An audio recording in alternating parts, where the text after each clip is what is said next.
In this episode, we'll be talking about Zeno of Citium, the creator of Stoicism, furthering our exploration of Hellenistic thought on the good life, on From What We've Gathered with Danny Nelson and Kylie Shahar. In the land of teeter totters, I prefer a slide.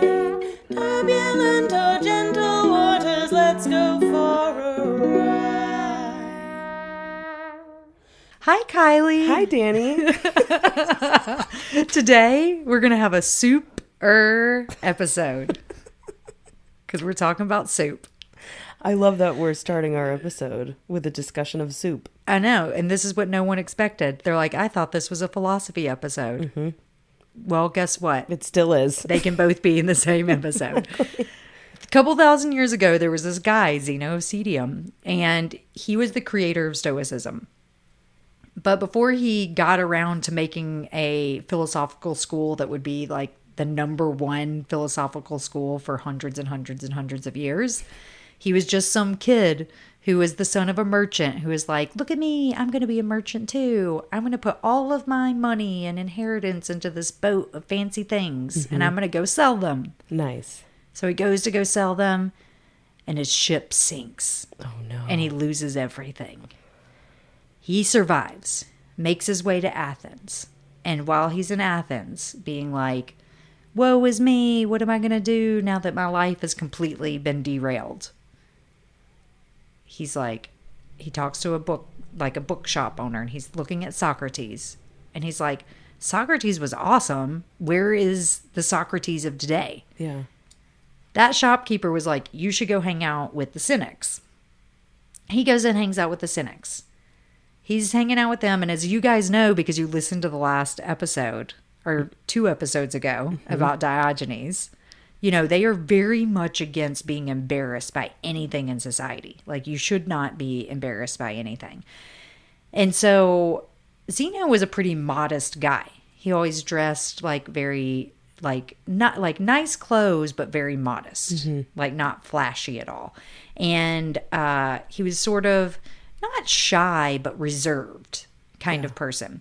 And so his cynic teacher was like, oh, well, you know, modesty is not good. Like that, you're hiding yourself. Like you should be out in the world, not caring what society thinks about you.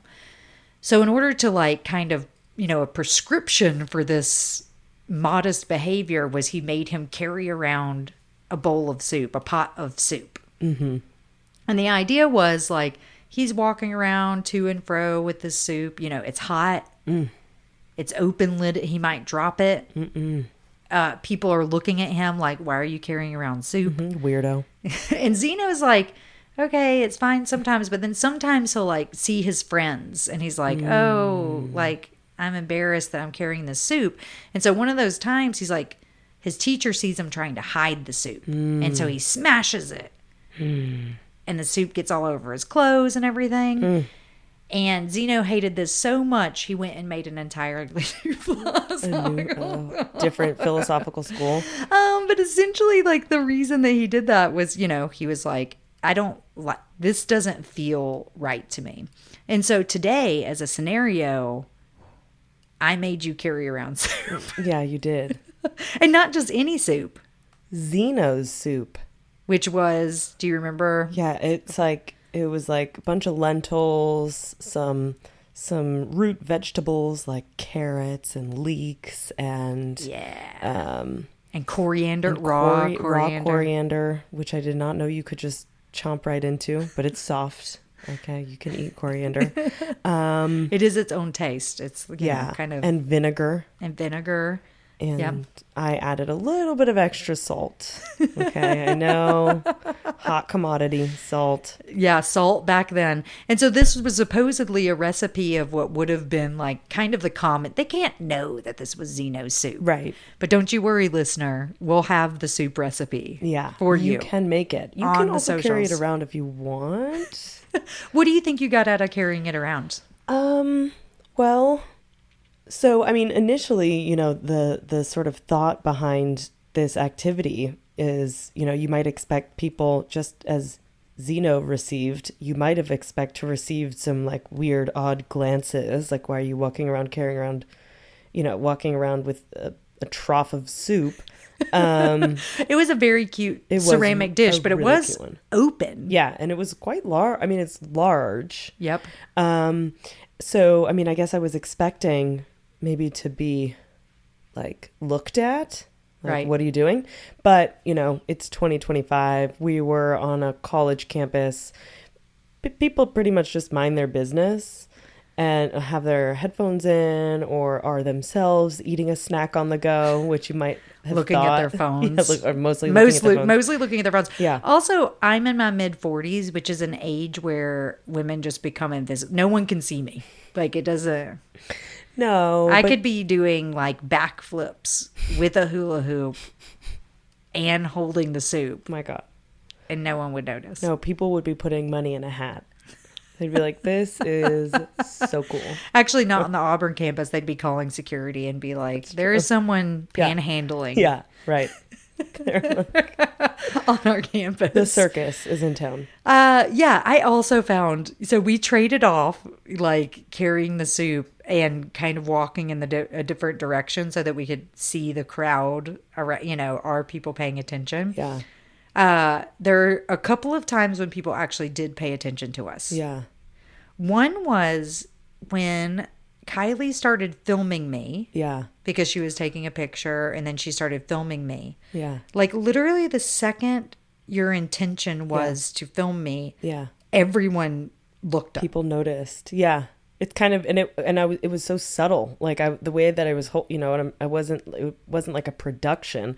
I was walking shoulder to shoulder with you and just kind of had the phone very casually, like right in front of me, turned toward you. Yep. But for some reason, I mean, people's spidey sense about something being captured on a video. Like, is this a TikTok? All of a sudden it was interesting. Right. Like if it was supposed to be like content. Yeah, exactly. As long as it was content. Then it's worth our notice. Yeah, which is very strange. Or it even shows up to you. Yeah. It's very interesting. And then there's one girl who looked very longingly at our friend Jen. Oh, I have another example. Our friend, Dr. Jennifer Lockhart, who is a big supporter of the show and also close enough to us to get wrapped up into our shenanigans, like pure shenanigans. She had a person who bumped into her shoulder. She was very carefully holding it though, because she was coveting this soup so much. She actually incidentally has had this soup before because I made it in my early studies of Stoicism.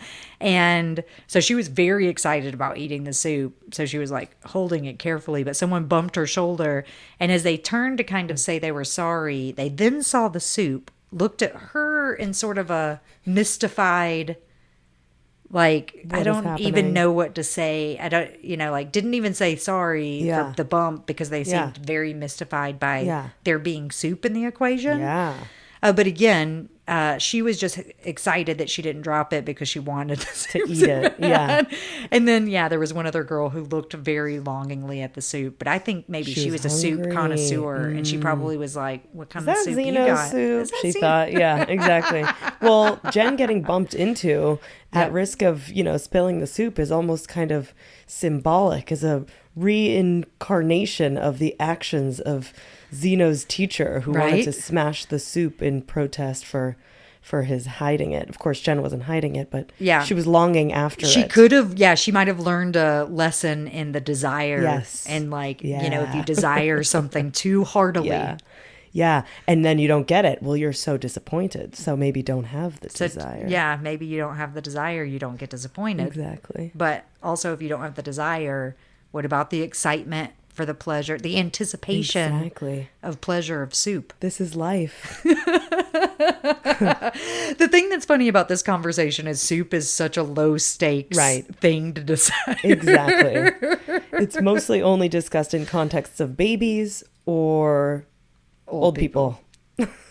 Which is hilarious because, again, I said this in the last series. I was born an old person. I was born wanting soup and to watch Jeopardy. I was just born that way. So this all is connected into what we want to talk about as far as the good life, because that's really what this series is about. And Stoicism is something that's, very interesting to me, because it is part of what brought me into this reflection, just philosophically years ago, of how do you mindfully move into happiness? Yeah. Like, how do you mindfully mold your life into being more fulfilling? And last week we talked about, in the first episode, we talked about eudaimonia, and we carried that on with Aristotle, talking about your function as a human being. And previously, in the previous series, when we talked about Stoicism, we talked about indifference and this ability to decide, like, what am I going to care about and what am I not going to care about? Yeah. And as far as the Stoics are concerned, what you should care about is only virtue. So being temperate, courageous, wise, and just, like, that is what you should care about.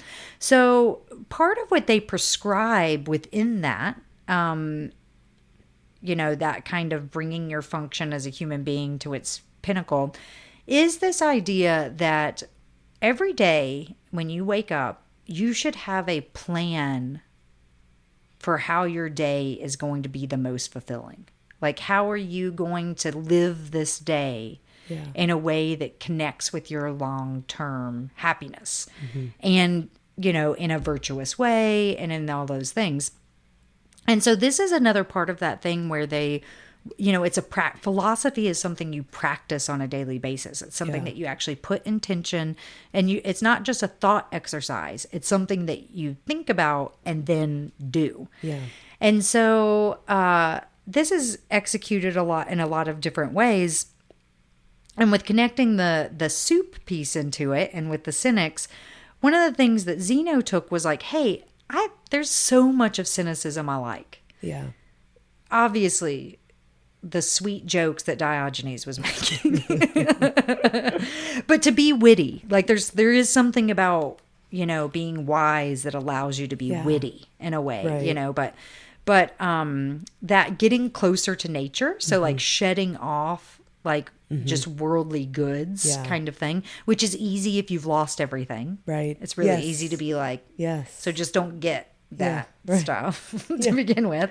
But he loved a bunch of these ideas, but these pieces that he didn't like, he was like, you know what?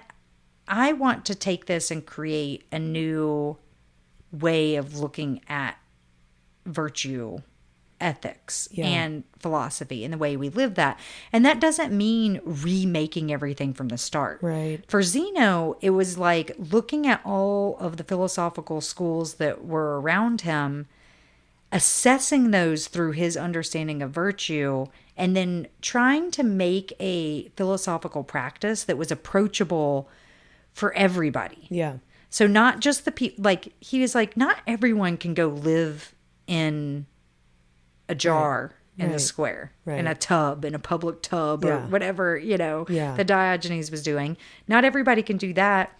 And not everybody can just like get a bunch of money and be a king. Yeah. Like those are not the normal, those are two ends that are like not what normal people are going to do. Right. It wouldn't allow society to function, any of those things. And to practice justice, society has to be functioning. So, there is a part of that to look at. Maybe it's not virtuous to completely remove oneself. Right. And that's something that comes into being a Stoic. Right. So with your understanding of Stoicism, do you feel that's kind of like, it's this gathering of ideas from other virtue ethics? Yeah. I mean, I think as you put it, right, it's like meaning Zeno, was privy to the philosophical schools floating around him. And, you might think like one way in which he's starting to think about living a good life is, look at my circumstances, right? Like I have nothing, or I've just lost everything in this tragic accident, right? With the ship crashing, all of the things that I owned, all of the things I planned to sell to try to make a living, to try to live a good life, gone. Okay, in spite of this, how do I flourish? How do I, live a good life? And what is sufficient for flourishing or for happiness is virtue, not material possessions, not, money or power necessarily, but not to the extreme level of rebuking all of that, to live a life of, impoverished conditions by choice, like that of Diogenes. So yeah, so it's like, I feel like he's at the same time, like making sense of his circumstances in a way that the philosophical frameworks around him didn't have the resources to kind of make sense of or offer kinds of prescriptions. And so, yeah, so he's kind of like evolving some of the schools of thought around him and kind of like taking the things that the fundamental tenets of it that he thinks is, are getting something right about flourishing or living a good life, and then thinking like, what's missing, or how do we modify this, or maybe this is too rigorous, like let's turn the volume down there, for instance, and sort of amplify this other feature. And so he's kind of like, yeah, building it out in ways that you might think are like influenced by his circumstances, and then also influenced by the way he's thinking about, like what does seem like it's entailed for living a good life. Yep. And yeah, this kind of like living in accordance with nature, which doesn't sort of reduce to like just like sleeping out in a jar right. in the streets and like, being quote unquote dog-like in the way that they, characterize Diogenes. And I like that because one of the things you'll see immediately with Stoicism is the first tenet is live in accordance with nature. Yeah. Like, and that to them, again, is a translation thing. Nature is also equivalent to big G God for some people. Yeah. But Stoics were pantheist. Yeah. Not monotheist. Right. We're not going to go into that. Yeah. But like there is this with all of these four Hellenistic philosophers, like we keep telling you, there are more pieces that make these separate schools. What we mostly talk about is ethics in this because we're talking about the good life and things that apply to you as a person. But he had really different ideas about metaphysics and physics and logic that were parceled out in these different schools. Yeah. That once you've decided that you, our listener, want to go delve into these, you'll find a very rich part to other ideas, and you might be like, oh my gosh, I love logic, let's do it forever. And I'm saying, go get it, y'all. Get after it. Get after this logic section of things. So with Zeno and this idea of planning out your life and being disciplined, like exhibiting discipline. So when we're talking about virtue, one of those things is, you're waking up every day and you're like, how am I going to practice virtue today? And so one of the first things, he'll be like, memento mori, death is coming. So first of all, just be aware this might be my last day. And so from that thought, it's like, in my last day, how will I best practice all of these virtues? And some things, if you've been practicing for a long time, don't take a lot of thought. Let's say, for instance, temperance, which we told you guys is something that you're physically, the physicality of your body. How do you take care of it? Well, if you've gotten to this point where you're like, well, I have a really good eating plan. I like on Sundays, I make all my meals and like they're thought out and like whatever. And I go to the gym every day for 30 minutes to do my thing. And, so you're not, let's just say temperance is on the back burner. You've already become disciplined in that and you keep yourself in a healthy way. Why is temperance and keeping yourself healthy virtuous? Right.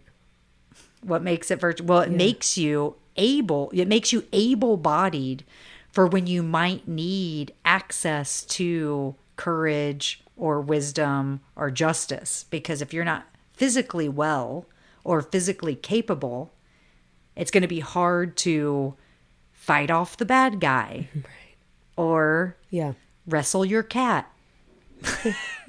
Exactly. Don't I know it? Like you want the shoebox, the cat wants the shoebox. Who's going to win that fight? And there's only one shoebox. Exactly. In this situation. Yeah. And this kind of thing I want to paint for you of how you might go through a Stoic thought process that applies to you as a normal everyday person. Yeah. So my example is going to be like, okay, you have a presentation for work. So you've just woken up, you know, you have this big presentation for your, like, the upper level bosses today. Mm-hmm. Like, you don't always make presentations to them. They're not your peer group. Mm-hmm. So you're a little nervous about it. So you wake up that morning and you're like, okay, it might be my last day on the planet, and what I have to do is do this presentation. But I'm feeling nervous about it. So then you need to look at, in the Stoic idea, if you run through every problem that has to do with that presentation and what the outcome might be, including you applying a virtuous wisdom to it, the idea is that you can then put that worry away. You can be like, oh, well, I've already considered the best of circumstances, the worst of circumstances, and everything in between. Right. And so there's no more worry that has to happen today because I have a plan. Yeah. So that might include, you are like, okay, I'm nervous about this presentation. What I'm nervous about is I'm not sure, I didn't have anyone edit my slides to make sure that all the spelling is correct and everything. Right. So the plan can be, as soon as I get to work, I'm sending it to my coworker to just be like, can you look at all these slides and make sure there's no spelling errors? Yeah. Just so they know that that's what it is. So then you have a plan. You can relook at it. You have a plan to send it to them. Like, again, no worry. Maybe your worry is you're going to sound dumb in front of you should then, the thing that you could do is practice it all the way up until when you're brushing your teeth, you're going over the presentation. Rehearse. When you're in the car or on the bus, because, you know, everybody on the bus really wants to hear somebody mumbling, like low-key mumbling. That makes everybody feel good. They feel great about it. Safe. So then that's the way you're going to handle it. You know, like, let's say the best case scenario, if you're nervous, is the meeting gets canceled. Right. So you can just be like, oh, good. Then I have the afternoon open to deal with this other problem. That's, by the way, I didn't say that would be the easiest thing for you. Right. As you wake up and you're like, oh, I'm nervous. And then you see an email and they're like, we had to take a jet to Singapore. And you're like, awesome. Done. Another thing you might be nervous about is questions. Like, they might have, you know, technical questions on whatever you're creating the scenario around.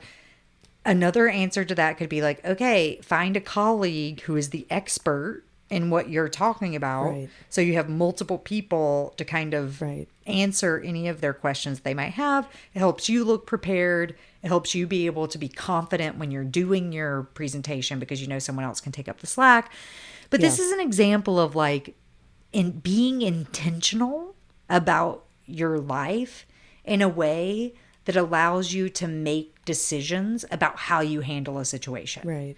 And not just be kind of chaos bound where you're like, I'm worried about this presentation, but I'm just going to flail around until I get done with it.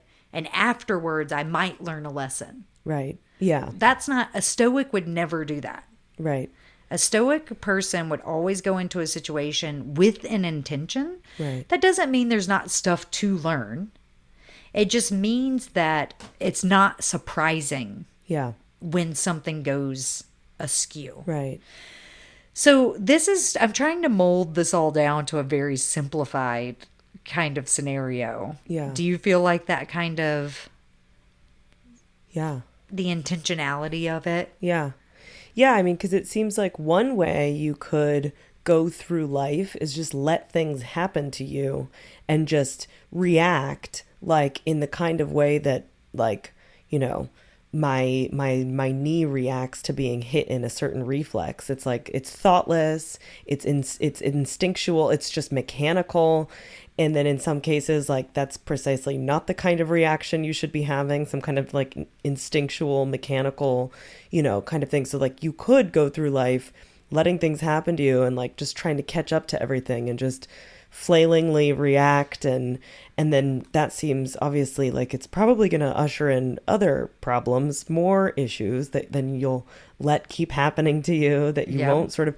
And so like, you know, the thought, so I mean the thought behind, you know, you've got to pause and reflect and think about not only like and not primarily like what is it that I like, what is the goal that I want to achieve, but like if I'm feeling nervous or anxious or you know, letting these internal mental states kind of derail my ability to react and respond in kind of like appropriate and rational ways, then like I'd better like pause and reflect and give myself the chance to like excavate these feelings, and then to think about like, why am I feeling this anxiety? Oh, it's because I know I'm about to have to go give this presentation or give this talk or give this lecture or go give this whatever. And like it takes work to try to figure out like what about that is you know, burdensome or anxiety producing, and then take the steps to then think through like what could happen, how can I respond and react, so that you're not doing the thing where you're just, you know, like instinctively like just kind of exploding or like totally not even coherent about how you're trying to, you know, address the situation. And it's kind of like reminds me, you know, there's so many interesting parallels with the kinds of advice that, you know, therapists or job counselors will give people about a number of problems or worries or anxieties that they're having, like writing things, like journaling, like writing things out, like writing out what it is that you have to do or what it is that's eating away at you. Or like sometimes people, right, if you're having like interpersonal issues, they recommend like write a letter to that person, and don't ever send it to them or give it to them, but write things out as a way to like think through. Like we think it's easy to just sit there and think about it, but like often you need to do a little bit more than just like sit there and think, right? You have to like think, like, how can I articulate this so that I really am reasoning through this situation, so that I can be able to manage my expectations, my reaction, anticipate some things. We're not omniscient, so we won't always get it all, you know? Absolutely. And then that's like reacting, you know, that's like relying on your past habitual, you know, or the cultivation of these traits, you know, over time allows you then to respond better to situations you couldn't have predicted. Absolutely. And that's even talking about this in the therapeutic sense.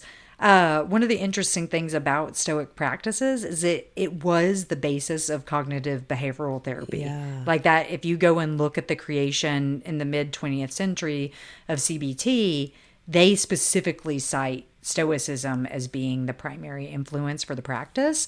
And so what it is it's exposure there. Essentially, you think through that whatever your trauma is right, to the absolute nth degree. Like you get into this kind of mindset of buffering, like the computer that's just stuck on like uploading. You're just buffering, but you never get to the state of being like, this is what it is.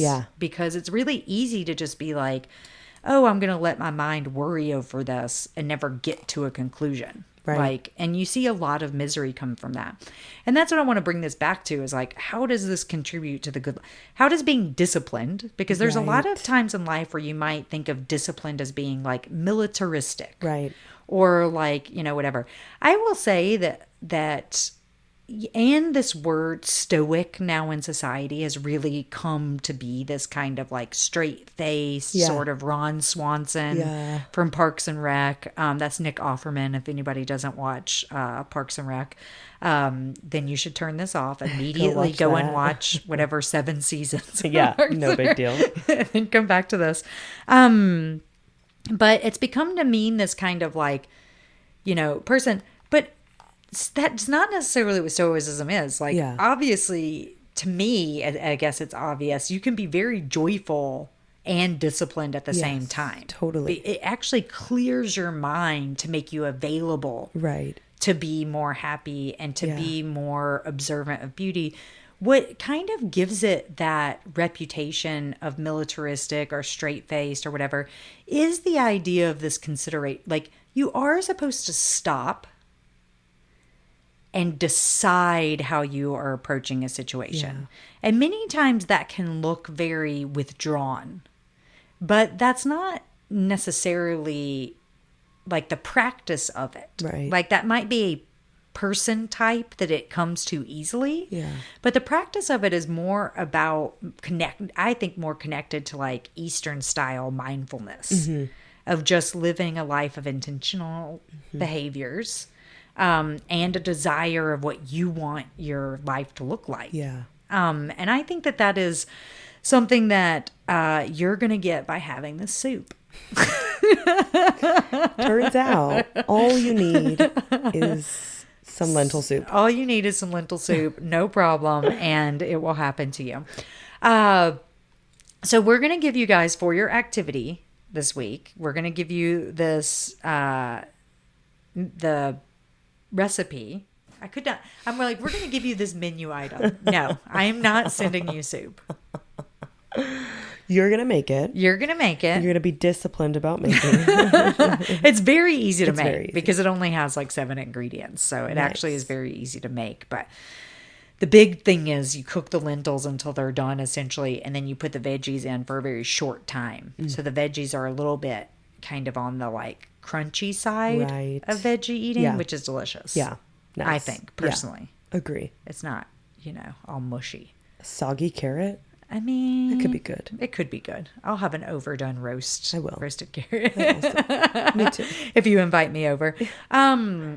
The last thing that I want to say about Stoics and kind of what sets them apart, and we'll talk about all these other schools, but since we have this kind of 1 extra minute, is the reason that they're called Stoics is because Zeno chose to teach philosophy out on the Stoa Poikile, and a stoa was like an open square, usually in the middle of a market, but which is also called an agora. But like the stoa would have been this kind of like pillared area with like giant paintings and shade just for the public, and anyone could come and listen. And I think that was like a big thing for.